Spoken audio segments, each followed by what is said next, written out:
Hey everybody, welcome back to WildCare. Today we are back in the wildlife hospital and we are working with baby opossums. Brittany, you want to tell us a little bit about these little guys? Sure. So these 3 orphaned opossums all came in separately. They were found wandering alone without mom. They have been in home care for about a week, 2 weeks now. What are you doing there?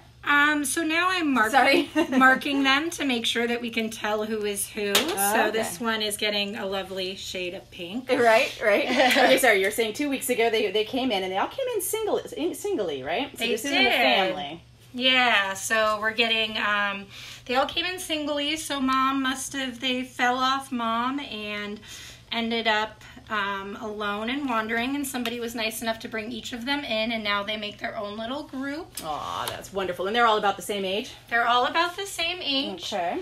And they are getting a health eval today. We're retouching their colors so we know who is who, so we can monitor them as they grow. That makes sense. They do all kind of look the same, I have to say. They do all when kind they're of all look the same age.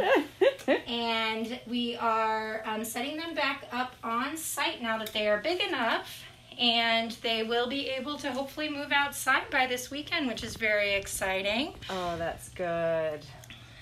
We have another female. Excellent. Let her finish her drooling. Her bathroom action back here. Oh, yeah. And this is white out.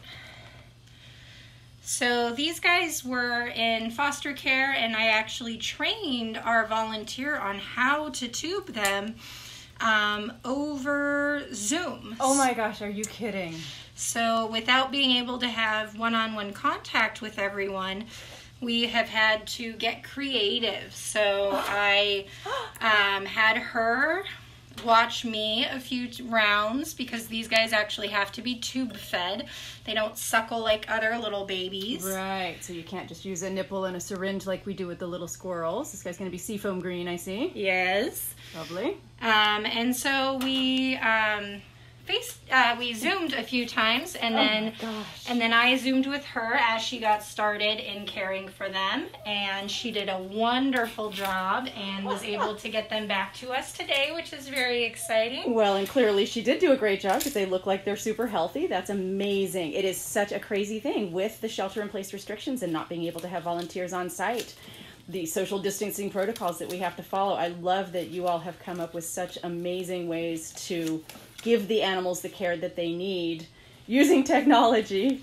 Yes. That must have been really crazy. I wish I'd known about that. I would love to see that. Yeah, we definitely had to get creative and find a new way to do it because we have about 20 baby opossums in care right now. Wow. So it was really critical that we found a way that everybody could help who wasn't on site. So we had to really get creative. We offered our foster care classes to our volunteers over Zoom, and then we were able to go ahead and finish training them for certain types of care over Zoom. Isn't that amazing? Well, that is just incredible, and it says a lot about your teaching abilities, and it says a lot about our volunteers' learning abilities also. Absolutely, and these guys are all very unhappy with being handled. So yep, which is good. Means we're almost playing dead there, showing our teeth. Yep, exactly. So our volunteer did a fantastic job. These guys are doing really, really well. And it's hard to believe, but they've grown. How big were they when they came in? 60 to 80 grams, and they're now about 200 to 225 grams. So they've grown so much in 2 weeks. Wow. And like I said, we expect by this weekend they'll be about 300 grams, and they can all move outside and enjoy the sunshine and start learning to forage for food before release. Sure, and then we'll get them released. Yes. Oh my gosh, Brittany, thank you so much. So great to see these guys, and fantastic job using technology to work with our volunteers and make sure all of WildCare's wildlife patients get the care they need. Yes. You guys are amazing. Thank you, everybody, for joining us. It's going to be a quick one here. We're going to go put those opossums into their new enclosure, and we'll see you tomorrow. Thank you to the donor. Thank you so much. We appreciate you, Liz. We miss you also. Visit us online at discoverwildcare.org, and we'll see you tomorrow at 1 o'clock.